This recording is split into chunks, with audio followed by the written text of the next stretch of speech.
Olá, você que mais uma vez está aqui comigo.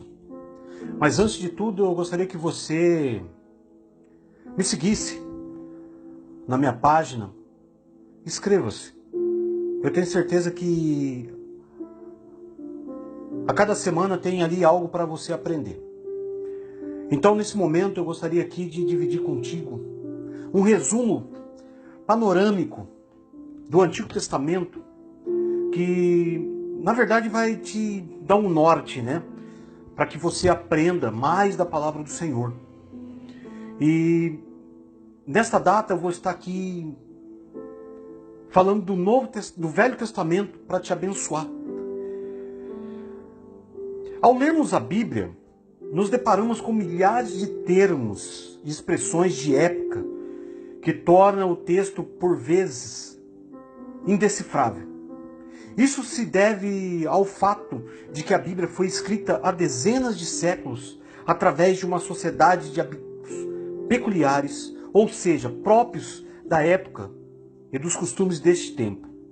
Entre o homem moderno e os escritos bíblicos existem diversos abismos culturais, geográficos, sociais, tecnológicos e religiosos, e por último econômicos. É difícil ignorar que o conhecimento dos contextos dos tempos bíblicos, a esse contexto chamamos de panorama, é uma necessidade que faz parte que muitas pessoas obtenham a pior interpretação possível de suas leituras bíblicas, e que você aprenda. Mesmo vivendo na mesma época, é bem provável que as pessoas de diferentes religiões do mundo não se entendam, mesmo falando a mesma língua, pois as expressões que usam são diferentes. Neste caso, existe bem menos abismos entre essas duas pessoas do que entre um escritor bíblico ou outro, ou a nós mesmos. Um missionário, quando vai a campo, já sabe antecipadamente que sofrerá um choque cultural e terá um tempo de adaptação na nova cultura em que vive. Terá de compreendê-la para fazer com que aquelas pessoas compreendam o Evangelho. Imagine você conversando com um cidadão inglês. Você diz a ele que vai tomar um ônibus, então ele responde: como pode? Em um ônibus caber muito líquido, ele entendeu que você iria tomar um ônibus. Então ele lhe pergunta: você quer dizer que vai ter um ônibus? E você responde: não, eu não vou comprar um. A confusão acontece porque o brasileiro diz que vai tomar um ônibus, mas já o americano diz na língua dele, ou seja, eu vou ter um ônibus. Aqui está o porquê desta disciplina. E ela lhe dará conhecimento sobre os contextos sociais, econômicos e culturais, como foi falado, tecnológico e religiosos. O panorama bíblico diz que a Bíblia é uma produção que reúne dezenas de autores das mais variadas expressões sociais existentes na sua época. E tem como objetivo registrar os relatos de homens e mulheres que obtiveram revelação do Deus eterno e se relacionaram com Ele, deixando seu legado marcado em experiências que demonstram não só a realidade de Deus, como também seu desejo de interagir com a humanidade, construindo seu plano maior e intervindo na história humana. A Bíblia, portanto, é um retrato teológico de um mundo antigo e uma cultura específica, de diferentes que são do nosso mundo e cultura atuais, especialmente a nossa cultura ocidental contemporânea. A Bíblia não tem interesse em exatidão científica, pois não é um livro científico. Não tem interesse em exatidão histórica, pois não é um livro histórico. E não tem interesse em exatidão matemática, pois não é um livro de matemática. Então, contudo, mesmo não sendo revelada a ciência e a história do seu tempo, e sendo interessante e inerente no que se refere à revelação do caminho da redenção. Apesar de estar adiante do seu tempo, em muitas expressões, na maioria dos casos ela revela a sua própria geração e suas necessidades, sendo então compreendido e que a história da humanidade, desde a compilação dos relatos da criação até os eventos escatológicos, que são tempos dos fins,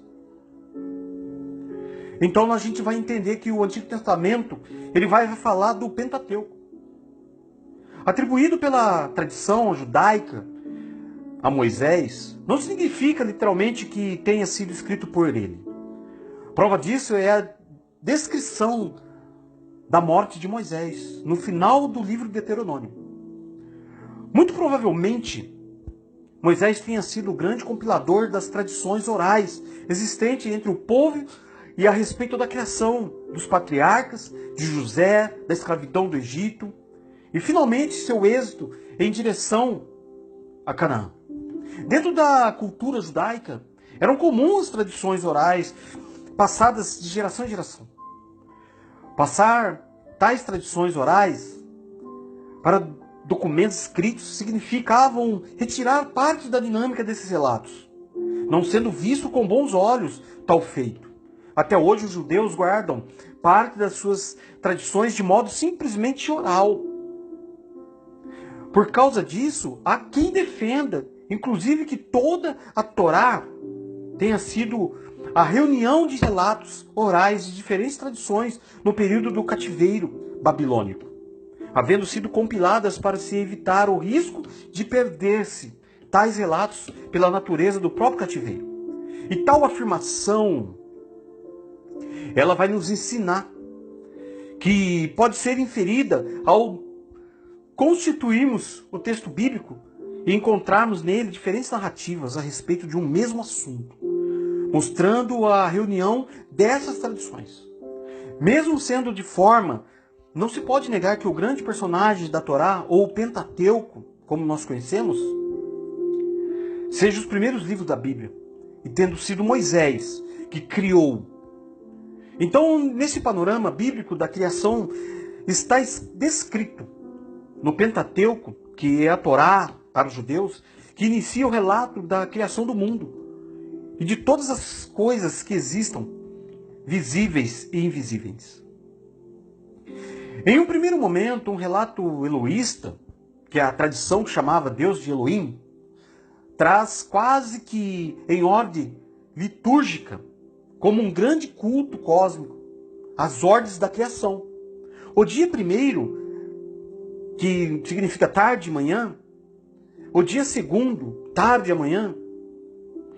Seguindo desta forma, um relato extremamente ordenado, você vai ver que o dia inicia na tarde seguindo pela manhã, revelando desta forma o costume oriental de contar o tempo, dessa forma até hoje. O novo dia surge com o pôr do sol.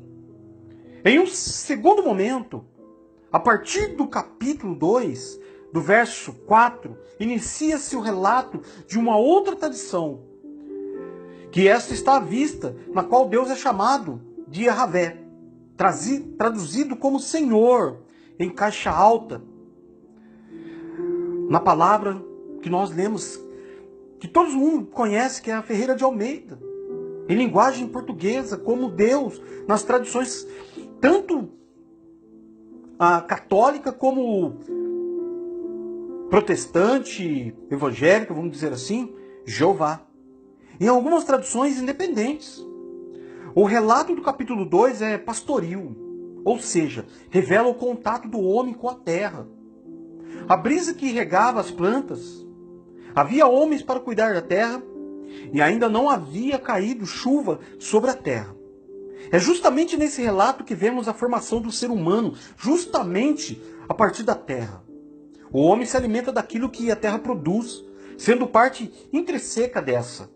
O capítulo 2 também detalha a criação da mulher, como parte da retirada do próprio homem, como companheira análoga a este. Nessa tradição estão também os relatos da tentação e queda do homem no capítulo 3, e sua rápida degradação moral após a saída do Éden, narrando o primeiro assassinato, seguindo de relatos que homens foram pioneiros em várias áreas da vida humana.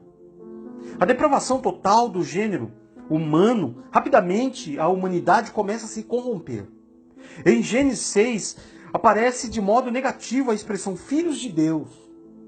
E tal relato, que é o complexo a princípio, narra que esses chamados filhos de Deus, que em uma versão judaica quer dizer Ben-Roim, Be-Elohim, viram as filhas dos homens e coabitaram com elas, gerando filhos que foram os valentes da sua época. Existem várias interpretações para tal relato. A mais revelação polida tentaram afirmar que os filhos de Deus se referiam à geração piedosa de Sete, que buscava ao Senhor. Contudo, isso não explicaria por que desse relacionamento que nasceram os gigantes. Outros querem forçar o texto e dizer que a palavra gigantes não significa literalmente nada. E isso sim, como a expressão de filhos de Deus, não se refere propriamente a anjos caídos. Contudo, a tradição judaica não tem dúvidas em afirmar que tais seres eram literalmente anjos que não guardaram sua posição no reino.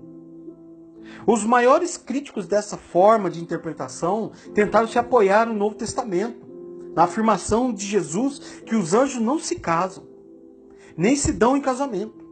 Mas a própria epístola de Judas nos vai afirmar a respeito do juízo desses seres que não guardam e que não guardaram sua posição angelical.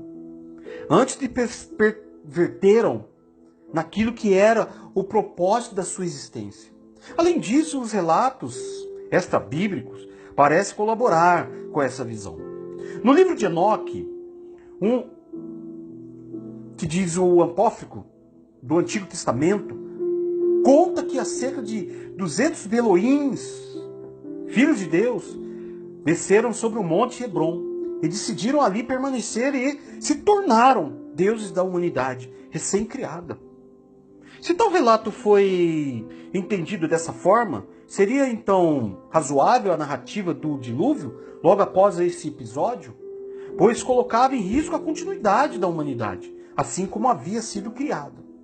Além dos relatos bíblicos e extra-bíblicos, em algumas culturas orientais, principalmente a grega, eram comum a história de Deus e semideuses, assim como de entidades que habitavam em montes se hibridizando como seres humanos e até mesmo animais. Eu vou dar um exemplo aqui, o ser mitológico Minotauro, da cultura grega Hércules, e entre outros. Isso explica também a importância da preservação dos animais na Arca de Noé. Então não buscamos aqui afirmar tal interpretação, mas para a mente judaica, essa é uma corrente teológica mais aceita até hoje. Então, nós vamos ver o dilúvio.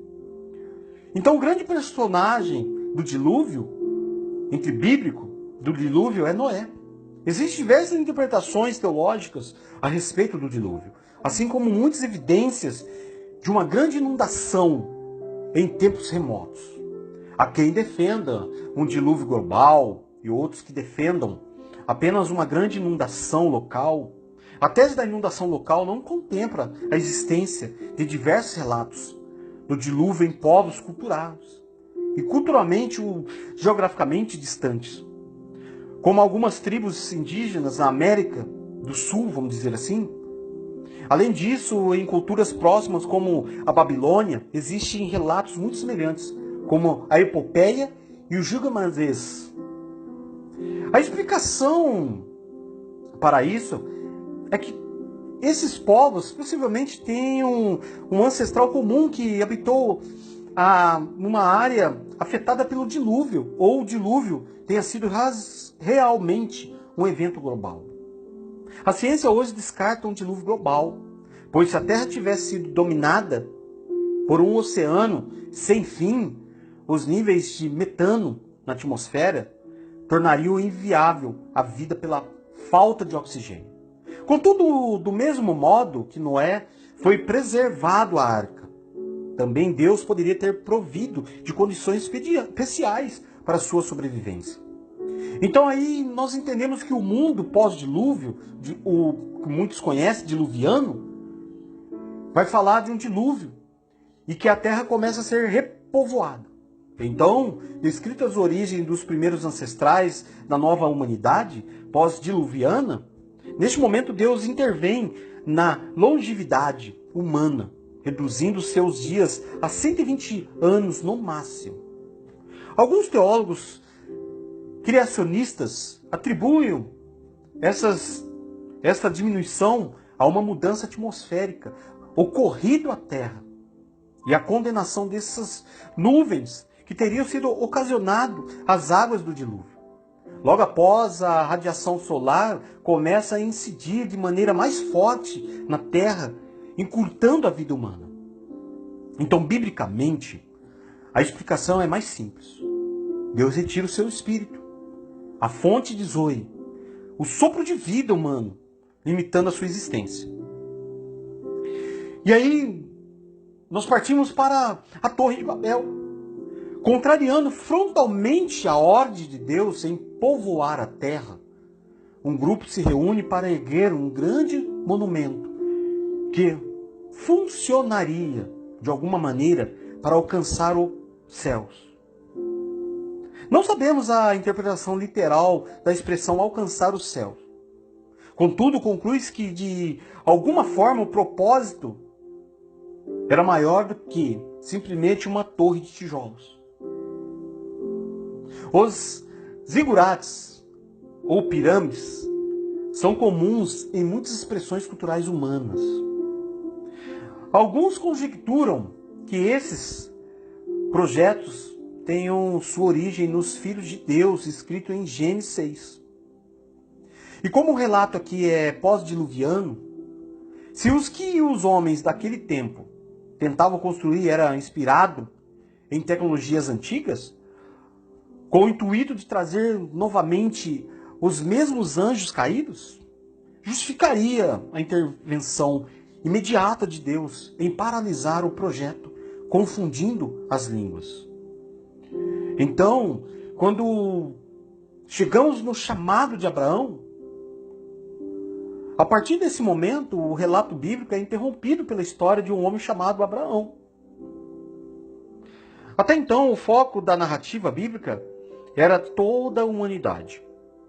A partir desse ponto em diante, o relato concentra em uma família. Deus escolhe um homem na terra e decide atravessar dele e formar uma nação que revelaria ao mundo o seu propósito, agindo como programadora da vontade de Deus na terra, guardando seu princípio de santidade moral e espiritual e adorando com o único Deus verdadeiro. O chamado Abrão coincide com a maioria dos estudos antropológicos que expõem o monoteísmo como uma evolução do politeísmo. A Bíblia diz que Abraão foi chamado de uma terra que cria em vários deuses, assim sendo também sua fé comum, até que o Deus único passa a ser revelador a ele. Dessa forma, ele sai de Harã, onde sua família havia chegado, em direção a Canaã, seguindo as promessas de Deus. E aí nós vamos entrar aqui nos patriarcas de Abraão. Então nasce Isaac e Ismael, nessa longa jornada em defesa da primogenitura entre o filho da escrava Agar e o filho de Sara. Há uma discussão que se desenrola até hoje. Para os muçulmanos, Ismael é, sem dúvida, o primogênito, pois ele é literalmente o primeiro filho de Abraão.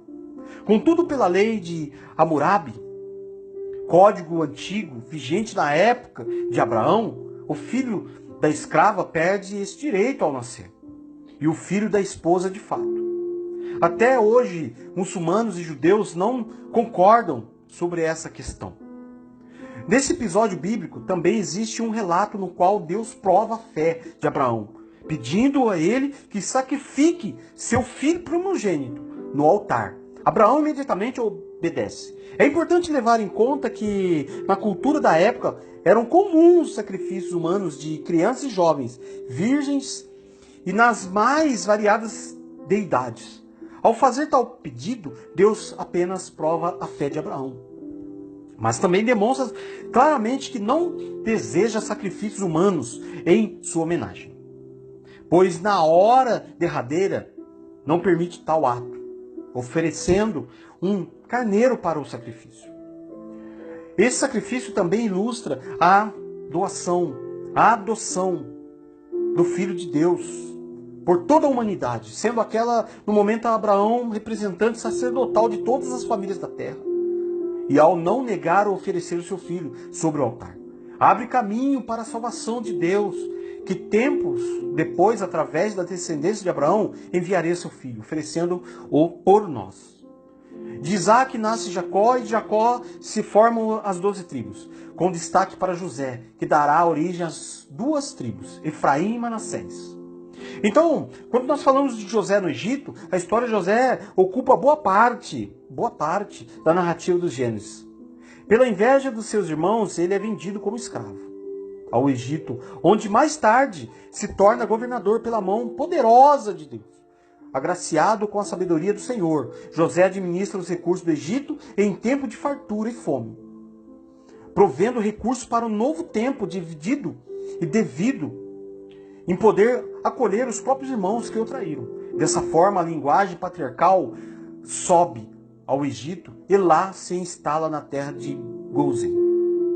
Então o povo escravo ali no Egito, que foi durante 400 anos a descendência de Jacó, passa seus dias no Egito, até em determinado momento se levanta a um faraó que não conhecia José e seus feitos a favor do Egito. Muitos acreditam que esse levante contra o povo hebreu tem a ver com a queda da dinastia dos Hicsos, um povo oriental que habitou o delta do Nilo e chegou ao poder do Egito. Os Hicsos e os hebreus tinham muitos costumes em comum, o que favorecia uma comunicação cultural entre ambos na base do seu povo. Já os egípcios naturais da terra eram completamente avessos tanto aos Hicsos quanto aos hebreus. Daí a explicação do novo faraó passar a perseguir os hebreus, além de desconhecer a história de José, ou simplesmente ignorá-la. É possível que durante os anos de seca os sacerdotes tenham conseguido despertar a ira popular contra José. O faraó, pois, durante esses anos que aconteceram vários conflitos civis contra os governantes, que terminaram com a vitória do faraó e seu exército, que tomaram primeiro Memfis e depois então o capital Tanis, vendo-se sem condições de vencer, e seus vassalos refugiaram-se em Avares, a cidade fortaleza construída pelo Hicsos. E os Hicsos acabaram finalmente vencidos, depois de aproximadamente 500 anos antes, sobre as terras do Egito, pois eles, dentro dessa dinastia, então é muito provável que José tenha morrido diante desses combates, ou um dos conflitos civis. Existem muitas conjecturas sobre qual seria o faraó do Êxodo. Porém, os historiadores são quase unânimes ao afirmar que não foi Ramsés. A conclusão precipitada em uma leitura simplista do texto vem da afirmação bíblica de que os hebreus estavam edificando a cidade de Ramsés. Os 10 Mandamentos de 1956, que é um filme lançado em Hollywood, ele vem adotar Ramsés II como o rei correspondente ao período, sendo seguido por muitas outras reproduções posteriores. Então nós vamos falar ali no exemplo, Êxodo 1, versículo 8, 11, diz que os hebreus edificaram faraó cidades armazéns. E essas lideradas. Mas a cidade Pi-Ramsés foi ocupada muito tempo antes de Ramsés II. E o nome de Ramsés foi encontrado na parede do túmulo de Amenhotep, que foi faraó há 100 anos antes de Ramsés. Em 1 Reis 6:1 diz que Salomão começou a construir o templo no 4º ano de seu reinado, e 400 anos após o livro de Êxodo. O 4º ano do reinado de Salomão, que foi entre 966 a.C., calcula-se que o êxodo tenha ocorrido em 1447 anos antes de Cristo. Então, Ramsés II começou a reinar em cerca de 1290 a.C. Portanto, não podia ser faraó do êxodo. Há 2 outros candidatos que a história vai se referir. Então pode ser um dos 2, Amenhotep ou Tutmés. Então esses 2 candidatos. Então quando Moisés nasceu, com 80 anos do êxodo, o faraó era Tutmés I, e sua filha casou-se com o filho adotivo que assumiu como Tutmés II. Mas quem mandava era a patroa de Tutmés II. E estava no trono quando Moisés fugiu do Egito aos 40 anos de idade. O historiador hebreu escreveu que o faraó, de quando Moisés fugiu do Egito, morreu e um novo faraó tomou o seu lugar. Então Tutmés III reinou ao lado da esposa de seu pai, que não era sua mãe. Quando ela morreu, Tutmés III mandou raspar todas as referências a ela nos monumentos. A data de saída dos hebreus do Egito coincide com a data da morte de Tutmés III. Este pode ter morrido no mar, e o fato de sua mumificação existir hoje pode ser explicado pelo seguinte: assim o Senhor, naquele dia, salvou Israel da mão dos egípcios. E Israel viu os egípcios mortos na praia do mar, que está lá no livro de Êxodo, capítulo 14, versículo 30. Mas há também um estudo que diz que aquela múmia não é do faraó, e substituíram para o enterro, pois não possuía o DNA correto. Pode ser então que, pois seria uma desonra deixar de enterrar um faraó com todas as suas pompas, vamos dizer assim. Alguns faraós não eram mesmo enterrados sozinhos. Em alguns casos, todos os seus criados e até os arquitetos da tumba eram trancados lá para servi-lo no além, que nós não cremos, claro. Moisés, ele é categórico. É o grande personagem do livro de Êxodo, estabelecendo os princípios que tornariam um povo antes do escravo. E isso vai fazer com que a palavra do Senhor, ela nos ensine. Então Moisés, o grande personagem, como foi dito, é lembrado pelas 10 pragas que foram enviadas ao Egito. Cada praga afrontou a confiança de Faraó e seu povo nos deuses do Egito. Estas terríveis pragas tinham por objetivo conduzir Faraó ao arrependimento e revelar que o Deus vivo, Yahvé, é o único verdadeiro Deus. O rei soberano do universo, Faraó era o título dado ao rei do Egito. Ele só se auto-intitulava filho de Ra, como um dos deuses. Além do deus falso, que é o que eu fui citado aqui, Ra, os egípcios criam em um panteão de outros deuses que eram tidos como os responsáveis pela vida de fertilidade e moralidade. Então, sendo assim que os israelitas foram reduzidos à escravidão por muitos anos, os egípcios, por meio do seu contato com eles, tiveram uma oportunidade de conhecer sobre o verdadeiro Deus. As orações dos israelitas, que clamavam por libertação da opressão, haviam ascendido aos céus, no caso. Então, Yahvé os ouviu. Então Moisés e Arão eram os irmãos que foram enviados por Deus para anunciar os juízos iminentes que caíram sobre o Egito E caso o faraó e seus oficiais não permitissem que os hebreus saíssem para adorar o Senhor no deserto. Então o objetivo das 10 pragas era revelar a grandeza, poder e soberania do Deus vivo, como único e verdadeiro Deus. Em contraste com as falsas deidades egípcias, Faraó devia reconhecer e confessar que Deus era supremo e que seu poder estava acima do rei do Egito e da nação que ele governava. Lá no livro de Êxodo 9:16 e 1 Samuel 4:8, as pragas foram juízos contra os egípcios e seus deuses e sua falsa religião. E em Êxodo 12:12, como foi falado, e como foi isso que aconteceu? Porque as águas se transformaram em sangue. Então, por que as pragas como infestações de rãs, piolhos, moscas aconteceram? Porque houve peste no rebanho, feridas malignas nos egípcios, chuva de pedras, infestações de gafanhotos, escuridão, como muitos conhecem, e etc. A água então se torna sangue. Cada uma das 10 pragas foi dolorosamente literal e dirigida contra algum aspecto da religião falsa.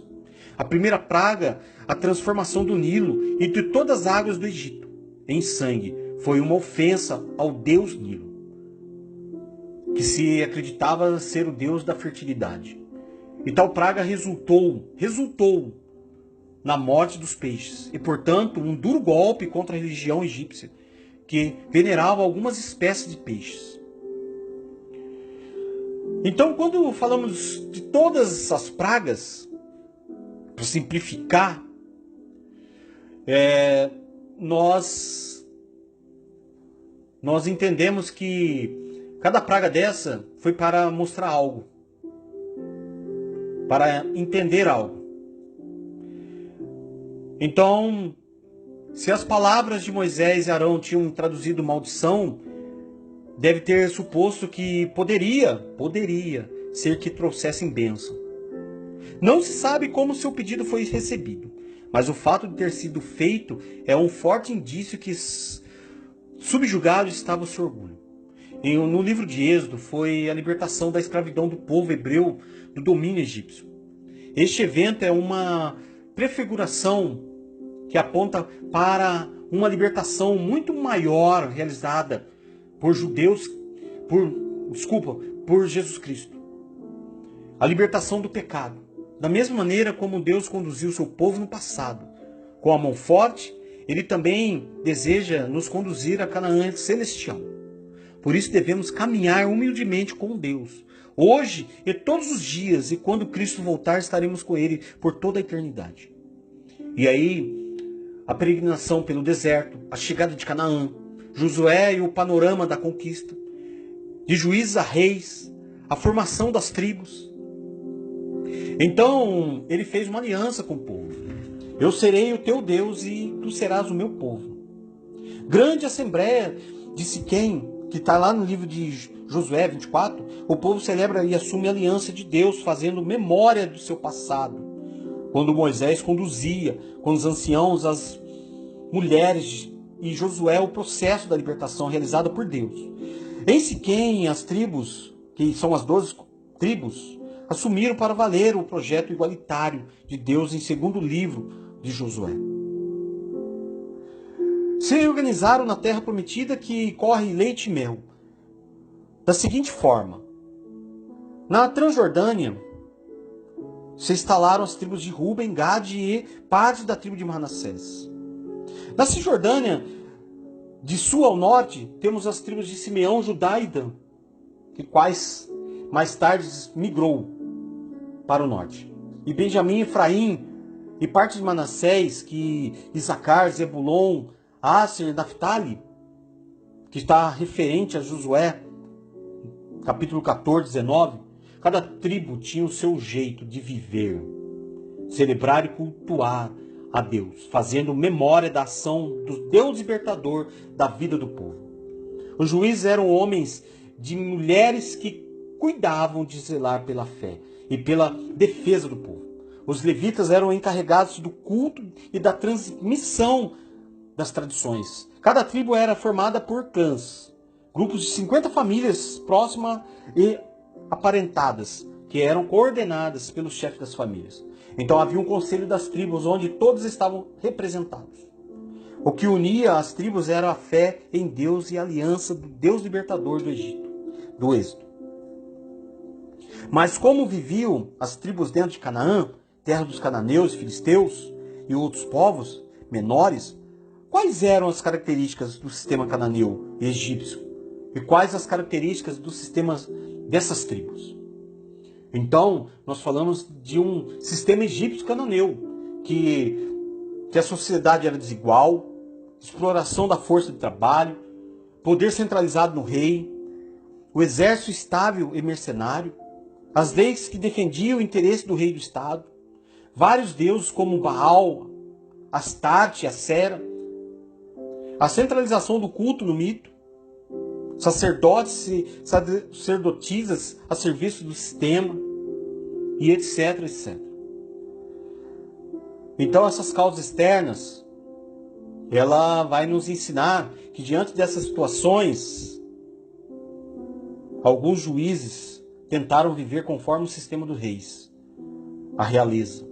Vejamos os seguintes textos que foram mencionados aqui, vou mencionar vários, que é em Juízes 8, do 22 ao 23, que Gideão e Abimeleque, mas não havia tempo e força favorável, como podemos perceber no texto. Daí todos faziam o que achava melhor, conforme foi dito acima. Então, se você quer conferir, confere em Juízes 21, 25. Tudo isso leva ao povo a pedir o rei, pedir um sistema de reis. Isso era contrário ao projeto da liberdade de Deus e sua aliança. Porém, o povo estava obstinado. E Deus aceitou a vontade do povo. O que faz o rei? Qual o direito do povo e do rei? Quem pede um rei? Quem deveria ser o rei? Diante dessa situação, nasce no meio do povo o sistema dos reis. Mas Deus também providencia outra forma de orientar o povo e conduzi-la segundo o seu projeto. Ele começa a usar os profetas. Profetas eram pessoas enviadas por Deus para chamar a atenção do rei e do povo para a aliança. Ele anunciava os oráculos de Deus, ele anunciava as injustiças dos reis e os pecados, e a quebra da aliança, a sua idolatria e costumes do povo. Chamava o povo para o caminho de Deus, conforme as orientações do povo de Deus. E aí entra o primeiro contexto do sistema dos reis. E durante esse reino unido, é forte a presença de Samuel. No tempo de Saul, de Natã, e no tempo de Davi. Natã ainda marca a presença decisiva no início do reinado de Salomão. Observando o livro dos Salmos, percebemos que o povo cantara os temas do êxodo, aliança, a vida do deserto, e a vida tribal e a presença de Deus, bem como a terra como dom de Deus, o templo como símbolo de sua presença, no período do rei Salomão. Porém, por outro lado, é no período do rei unido, principalmente entre Davi e Salomão, que o povo viverá a mesma situação de escravidão como viveu no Egito, diferenciado apenas pelos trabalhos forçados sobre os chicotes dos capatazes.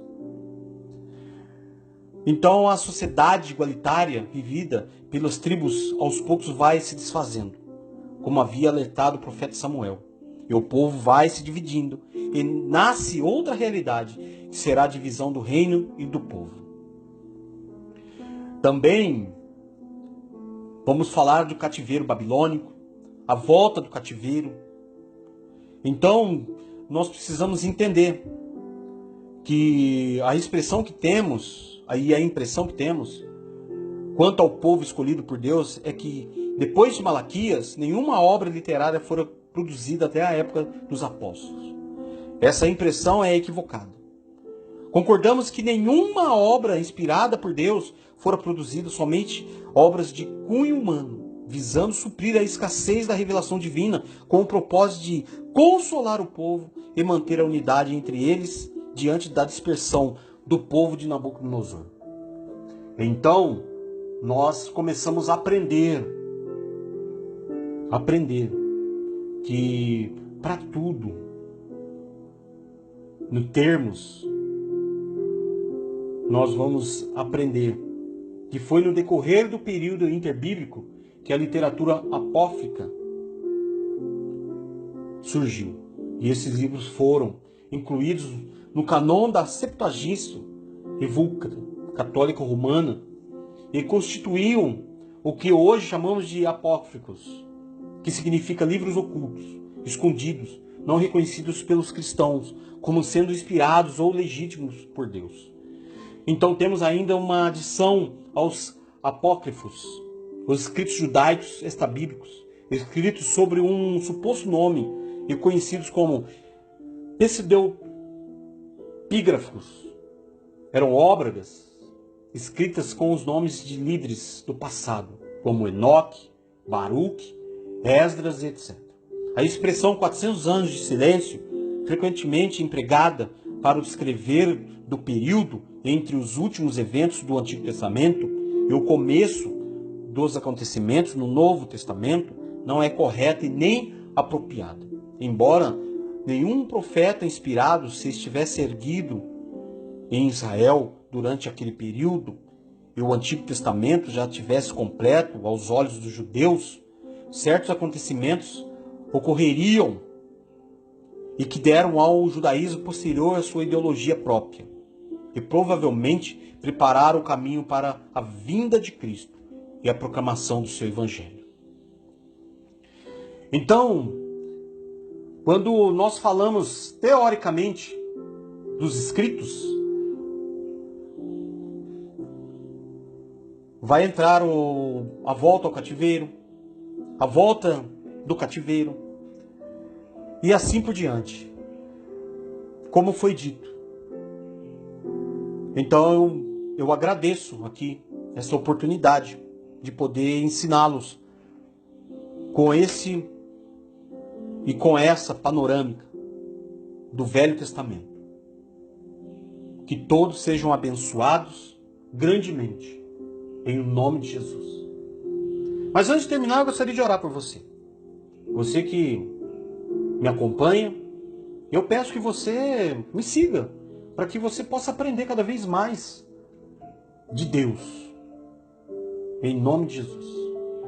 Senhor Deus e Pai Todo-Poderoso, é bom saber que o Senhor ama o teu povo e tem um amor para cada um de nós. E que esse panorama bíblico do Velho Testamento, como vai ter o Novo também, eu peço que o Senhor venha abençoar essas vidas, que elas possam abrir seu coração para a tua grande obra. E entender que o nosso antepassado da árvore genealógica, ela possa continuar. Então que nós possamos ser os instrutores para a nova geração que vem. E é isso que te peço e te agradeço, em nome de Jesus.